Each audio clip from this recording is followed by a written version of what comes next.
2024년 인도네시아가 터키의 5세대 스텔스 전투기 칸 도입 계약서에 서명했다는 소식이 전해지자 전 세계 방산 시장은 크게 술렁였다. 표면적으로는 100억 달러, 약 14조 원 규모의 초대형 거래였지만 그 이면에는 양국 모두를 불안하게 만드는 복잡한 계산이 숨어 있었다. 인도네시아는 30년 이상 노후화된 F-16AB와 수호의 기체들을 한꺼번에 교체하고 기술 자립까지 이루겠다는 야심을 품었고, 터키는 자국이 개발 중인 차세대 전투기 칸을 통해 세계 방산 무대에서 확실한 입지를 굳히려 했다. 그러나 문제는 이 거래가 단순한 구매 계약이 아니라 정치적, 기술적, 재정적 줄다리기의 산물이었다는 점이다. 터키는 칸의 실전 배치가 아직 2028년 이후로 예정되어 있으며 현재 시험 비행에 성공한 기체는 단 한 대뿐인 상황에서 대규모 수출 계약을 체결했다. 반면 인도네시아는 선급급 납부 능력이 의심받는 국가로 약속한 대금을 제대로 지급하지 못할 가능성이 끊임없이 제기되어 왔다. 터키 측은 기술 유출에 대한 우려로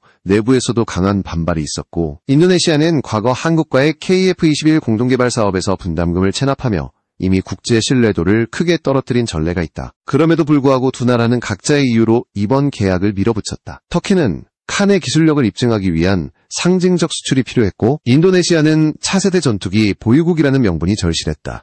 하지만 불안은 시작부터 드러났다. 칸의 엔진으로 사용되는 F-110 시리즈는 미국 제너럴 일렉트릭의 기술로 수출 시 반드시 미국 정부의 승인이 필요하다. 이 승인 과정이 지연되거나 거부될 경우 인도네시아는 비행조차 하지 못하는 기체를 받아야 하는 상황에 처하게 된다. 게다가 터키가 제시한 현지 생산 40% 조건은 단순한 조립 수준을 넘어 스텔스 도료와 전파 흡수 소재 기술까지 이전해야 가능한 수준이었다. 터키 방산 업계에서는 이건 단순한 수출이 아니라 자국의 핵심 기술을 내주는 것이라는 경고가 잇따랐다. 그럼에도 인도네시아는 밀어붙였다. 자국 언론은 아시아 최초의 5세대 전투기 도입국이라는 헤드라인을 내세웠고, 정치권 역시 대규모 방산 계약을 성과로 포장했다. 하지만 실제 방산 관계자들은 그 이면을 냉정히 보고 있었다. 인도네시아가 추진하는 이 계약은 실체가 불분명한 장관급 양해각서 수준으로 법적 구속력이 없는 문서였다. 다시 말해 아직 돈이 오가지도 않았고 실제 납품 일정조차 확정되지 않았다. 터키 내부의 분위기는 더 복잡했다. 칸의 양산 일정이 지연되고 TF-35000 엔진의 추력 시험이 아직 성공하지 못한 상황에서 48대라는 대규모 계약은 자칫하면 지급 불능 리스크로 돌아올 수 있었다. 그럼에도 불구하고 터키는 외환 부족으로 인한 현금 유입이 절실했고, 인도네시아의 서명은 국제 신용도 확보에 필요한 홍보카드로 쓰였다. 결과적으로 두 나라는 서로를 믿지 못하면서도 각자의 사정 때문에 얽히고 만셈이었다. 인도네시아 입장에서는 선택의 여지가 많지 않았다. 프랑스의 라팔 도입은 고비용 구조로 인해 재정 부담이 컸고, 미국의 F-35는 정치적 승인 절차가 불투명했다.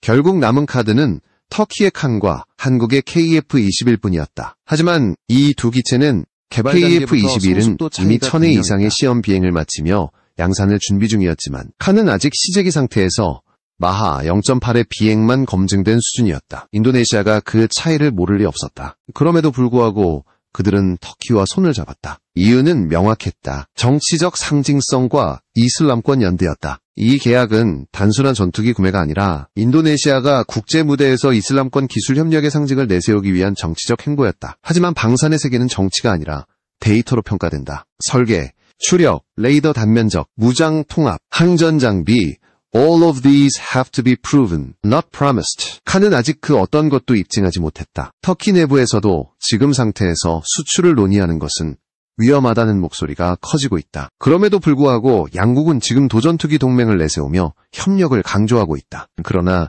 전문가들은 말한다. 이 계약의 본질은 신뢰와 기술이 아닌 돈과 체면의 거래라고. 100억 달러라는 숫자는 크지만 그것이 의미하는 것은 불확실성의 규모일지도 모른다. 그리고 그 불확실성은 곧 인도네시아의 하늘 위로 드리워진 어두운 그림자가 될 것이다. 터키와 인도네시아의 칸 전투기 협력은 처음부터 불안정한 구조 위에 세워졌다. 계약 서명식에서는 양국 장관들이 웃으며 악수했지만 실제 실무진과 기술진의 표정은 무겁기만 했다. 가장 큰 이유는 기술 이전 범위였다. 인도네시아는 이번 거래를 단순한 구매가 아니라 기술 습득의 기회로 보고 있었고, 터키는 반대로 핵심 기술이 외부로 유출되는 것을 극도로 경계했다. 양국의 이해가 정면으로 충돌한 것이다. 인도네시아는 과거 KF-21 공동개발 사업에서도 같은 문제를 일으킨 적이 있었다. 한국이 기체 설계와 전자장비, 무장체계 등 주요 영역을 책임졌지만 인도네시아 측은 비용 분담을 제대로 이행하지 않았다. 결국 1조 7천억 원에 달하는 분담금 중 절반 이상을 체납하며 프로젝트가 일시 중단됐고 한국은 독자 개발로 방향을 틀었다. 그 여파로 인도네시아는 국제 방산 시장에서 신뢰를 잃었다. 이번 칸 계약에서도 같은 불안이 재현되고 있는 것이다. 터키 내부에서는 이미 결국 돈을 못 받을 수 있다는 비관론이 퍼지고 있었다. 터키 항공우주산업 TAI은 2023년 이후 칸의 시험 비행을 성공시켰다고 발표했지만 사실상 아직은 시제기 수준이다. TF6000 엔진의 추력 검증이 완료되지 않았고 고온 내열 코팅과 연소실 내구성 시험이 지연되고 있다. 게다가 스텔스 기능의 핵심인 레이더 단면적 RCS 측정 결과도 불투명하다. 공식 발표에서는 0.1제곱미터 수준이라고 주장했지만 이는 무장 없는 클린 상태 기준이다. 실제 작전 구성일 경우 수치는 훨씬 커질 수밖에 없다. 이 때문에 전문가들은 칸은 아직 완전한 5세대 전투기가 아니다 라고 평가한다. 그런데 인도네시아는 왜 이런 불확실한 기체에 거액을 투자하려 하는가? 그 배경에는 정치적 압박과 외교적 계산이 얽혀 있다. 인도네시아 정부는 최근 몇 년간 유럽과 미국 중심의 방산 외교에서 배제되며 새로운 파트너를 찾고 있었고 터키는 이슬람권 연대라는 공통 분모를 내세워 접근했다. 서방 중심의 기술 질서에서 벗어나 독자 노선을 걷자는 명분은 인도네시아 정치권에게 매력적으로 들렸다. 그러나 이 노선은 동시에 실질적 리스크를 동반했다. 터키 내부에서도 반대 여론은 만만치 않았다. 칸의 스텔스 소재와 전파 흡수 도료는 오랜 기간 축적된 핵심 기술로 해외 이전은 곧 방산주권의 포기라는 비판이 제기됐다. 터키 국방청 일부 관계자들은 인도네시아는 기술만 가져가고 돈은 내지 않을 것이라는 냉소적인 전망까지 내놓았다. 실제로 인도네시아 기술진이 과거 KF-21 협력 당시 한국의 설계 데이터를 외부 저장 장치로 유출하려다 적발된 사건은 터키 업계에 큰 불신을 남겼다. 그때 한국이 당한 일을 우리도 겪을 수 있다.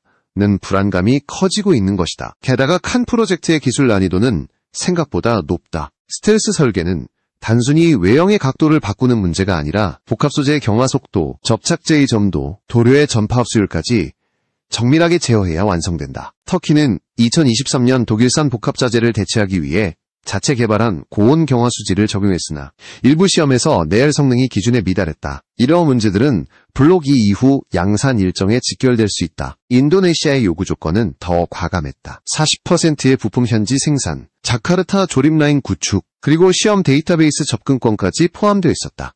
이는 사실상 칸의 설계 핵심을 손에 넣겠다는 뜻과 다름없었다. 터키 측은 이를 거부할 경우 계약이 결렬될 것을 우려해 일부 항목을 수용했지만 동시에 소프트킬 스위치를 걸었다. 설계도면 접근권을 단계별로 제한하고 선급금 30% 납입이 지연될 경우 데이터 접근을 즉시 차단하는 조항을 삽입한 것이다. 결국 이 계약 은상 후 불신의 체계화라는 역설적 구조를 띠게 됐다. 인도네시아는 터키를 완전히 신뢰하지 않고 터키 역시 인도네시아를 경계한다. 이런 상태에서 공동개발과 현지 생산이 순조롭게 진행되기란 거의 불가능에 가깝다. 게다가 인도네시아의 경제 상황은 낙관적이지 않다. 2025년 국방 예산 중 신규 도입 예산은 약 45억 달러 수준인데 이미 라팔 잠수함 F1 OEX 사업의 대부분이 배정되어 있다. 그 가운데 칸 전투기에 100억 달러를 투입한다는 것은 사실상 불가능한 계산이다. 터키는 이 계약을 통해 단기적인 현금 유입을 얻을 수 있을지 모르지만 장기적으로는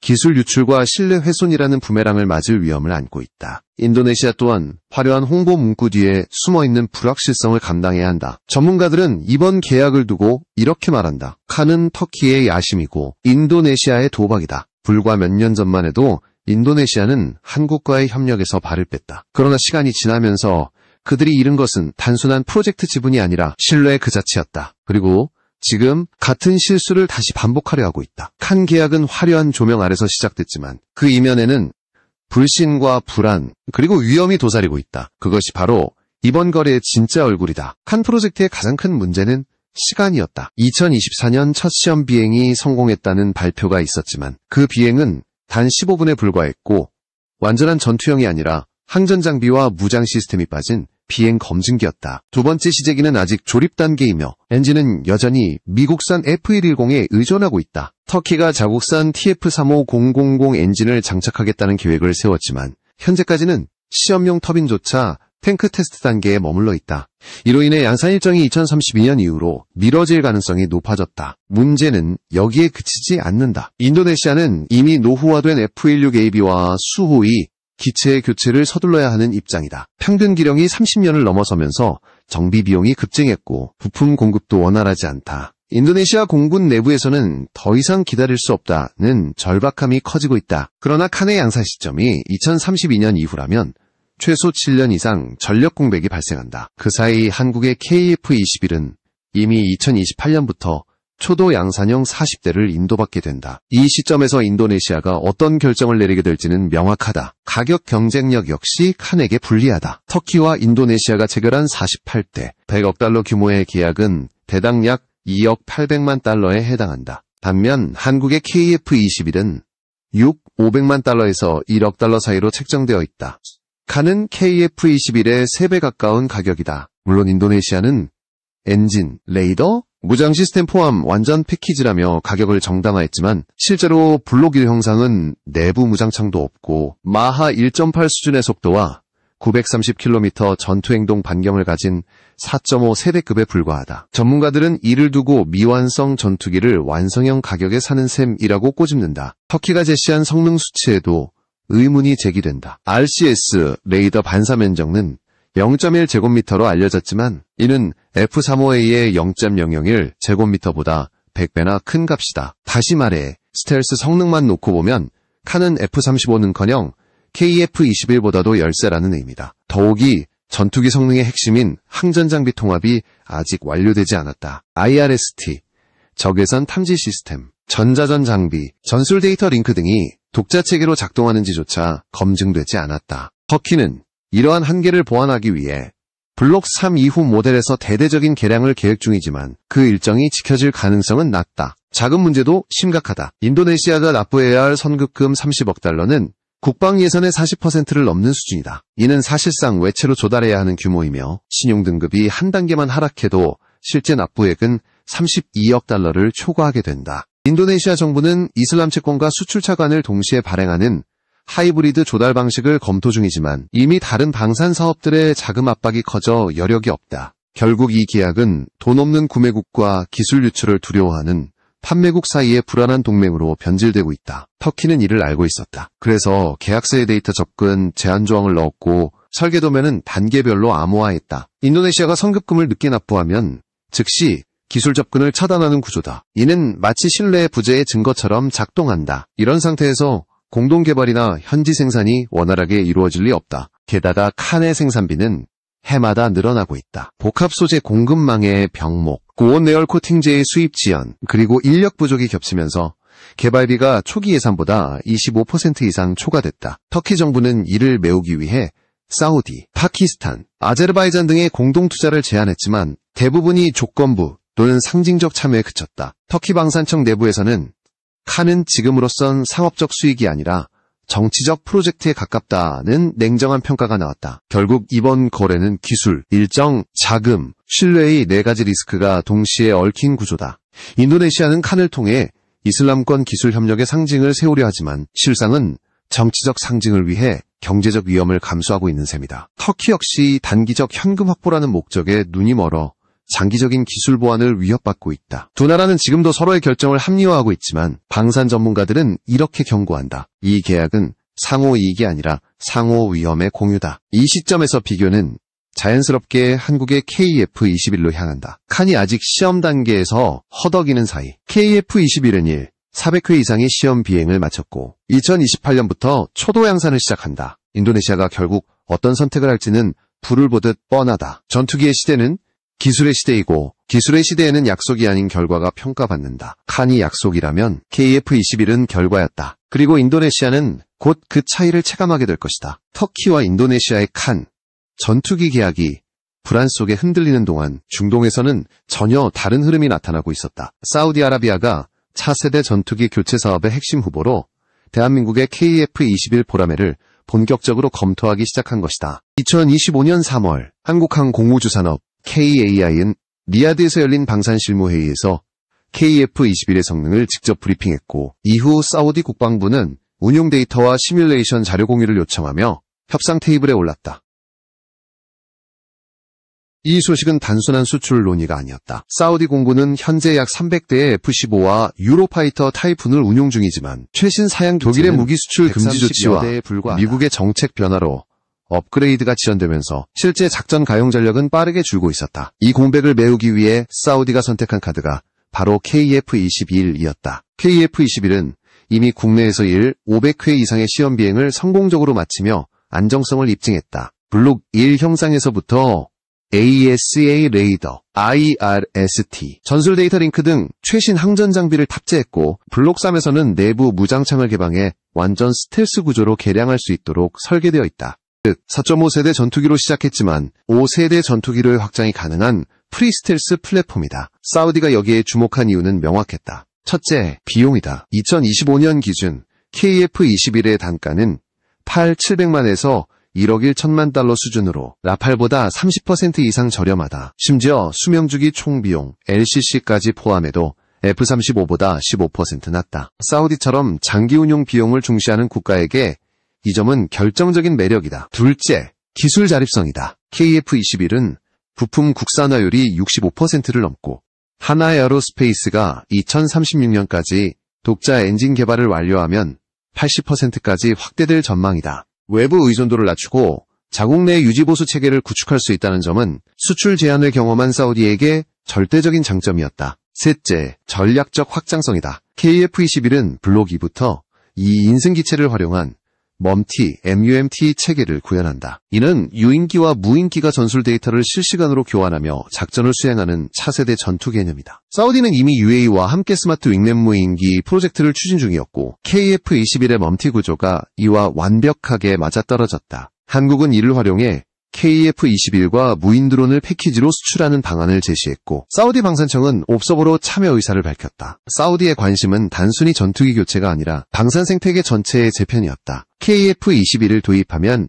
단순 구매가 아니라 현지 조립 라인, 부품 공급 센터, 시뮬레이터 훈련 체계까지 함께 구축할 수 있다. 이는 사우디가 추진하는 비전 2030 정책의 핵심 방향, 즉 자국 산업 기반 육성과 정확히 맞물린다. 실제로 사우디는 KF-21의 현지 조립 비율을 50%까지 끌어올릴 수 있는 생산 설비 도입 방안을 검토 중이며, 한국은 이에 필요한 기술 이전 범위를 단계적으로 조정하는 협의에 착수했다. 또 하나의 이유는 외교적 독립성이다. 사우디는 최근 몇 년간 미국과 유럽의 무기 수출 제한으로 큰 곤란을 겪었다. 독일은 인권 문제를 이유로 타이푼 부품 수출을 금지했고, 미국은 중동 분쟁을 이유로 일부 미사일 장비 판매를 연기했다. 이런 상황에서 한국산 KF-21은 ITAR, 미국 수출통제법의 제약을 받지 않고 독일이나 프랑스 부품 의존도도 낮다. 이는 사우디가 외부 정치 변수에서 자유로워질 수 있는 유일한 플랫폼이라는 의미였다. 2025년 4월 사우디 공군 고위장성 아잔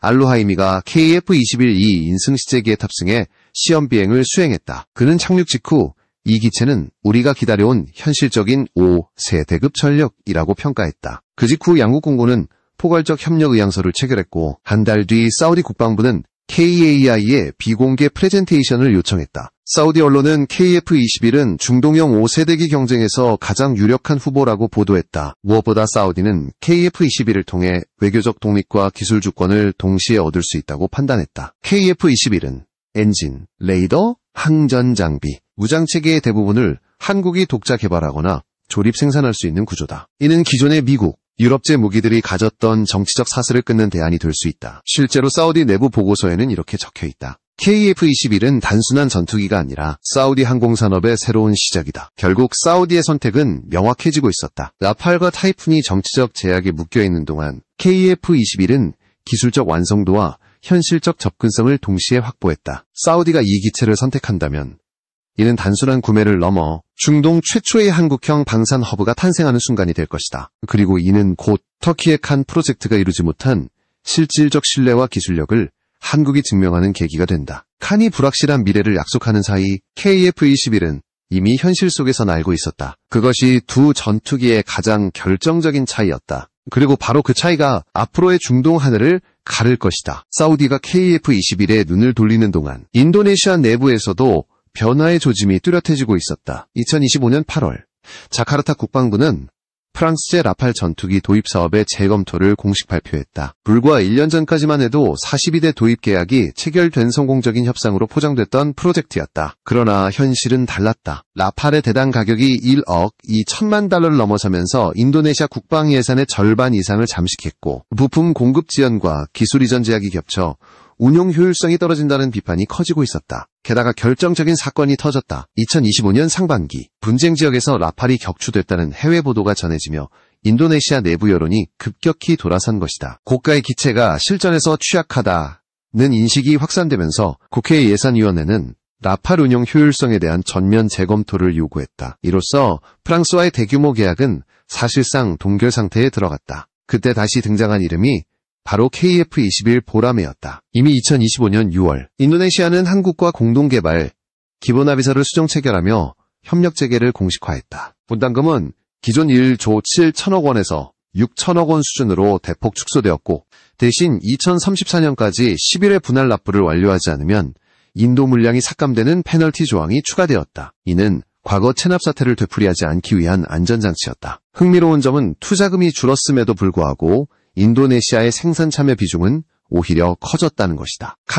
KAI와 인도네시아 현지 업체 그리고 터키 항공 엔진사 TI 사이에 체결된 전략적 파트너십을 통해 인도네시아는 KF-21의 우측 동체, 연료 탱크, 무장 파일런 등 20% 이상의 구성품을 현지 생산하기로 확정했다. 이를 통해 연간 4억 달러 이상의 신규 항공산업 매출과 약 3,000명 이상의 일자리가 창출될 것으로 전망된다. 즉, 단순한 무기 구매가 아니라 산업 생태계의 구축으로 이어지는 협력 구조가 형성된 것이다. 이와 대조적으로 터키의 칸 프로젝트는 여전히 불확실성에 묶여 있었다. 2024년 첫 비행 이후 3회의 시험만 수행했고 항전 장비 통합도 완료되지 않았다. 시제기는 여전히 제한된 고도와 속도에서만 비행이 가능하며 완전한 작전 능력 획득은 2034년 이후로 예상된다. 반면 KF-21은 이미 마하 1.8 속도와 4만 피트 운용 한계를 검증했고 AEC 레이더, IRST, 미티어 미사일 실사격 시험까지 성공시켰다. 기술 성숙도의 격차는 명백했다. 가격 차이도 결정적이었다. 인도네시아가 터키와 체결한 칸 패키지의 대당 가격은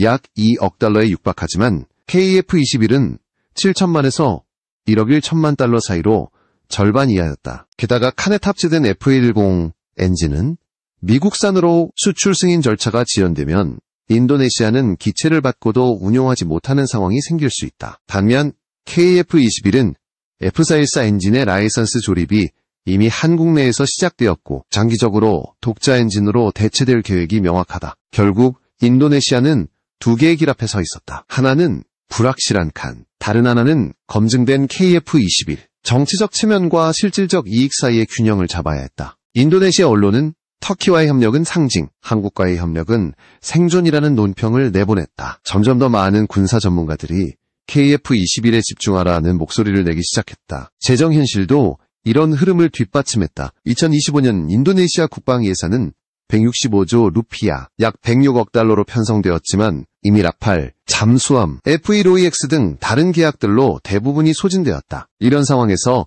100억 달러 규모의 칸 도입은 사실상 불가능했다. 결과적으로 인도네시아가 실질적으로 추진할 수 있는 유일한 옵션은 KF-21이었다. 한국은 이를 기회로 삼았다. 카이는 2026년 1분기부터 1차 양산형 20대를 한국 공군에 납품하고 이후 인도네시아 현지 생산 라인을 순차적으로 가동해 2031년까지 48대를 인도하기로 했다. 16대는 완제품, 32대는 단조립 형태로 납품되어 산업협력과 생산 분담이 동시에 이루어진다. 이는 한국이 오랜 시간 준비해온 공동 생산형 방산 수출 모델의 첫 사례가 된다. 인도네시아는 이제 터키가 아닌 한국을 향해 다시 손을 내밀고 있다. 이유는 단순하다. 기술은 신뢰에서 오고 신뢰는 검증에서 나온다. KF-21은 이미 검증된 현실이고 칸은 여전히 실험실 속의 가능성이다. 인도네시아가 신뢰를 선택한다면 그들의 하늘을 지배할 날개는 결국 보라매가 될 것이다. 라팔의 무거운 가격표와 칸의 불확실한 미래 사이에서 인도네시아는 점점 명확한 답을 찾아가고 있다. 그것은 현실적 스텔스, 경제적 효율, 그리고 고산업적 동반 성장을 상징하는 세 글자 KF-21. 지금 인도네시아는 그 선택의 기로에서 다시 한번 한국으로 돌아오고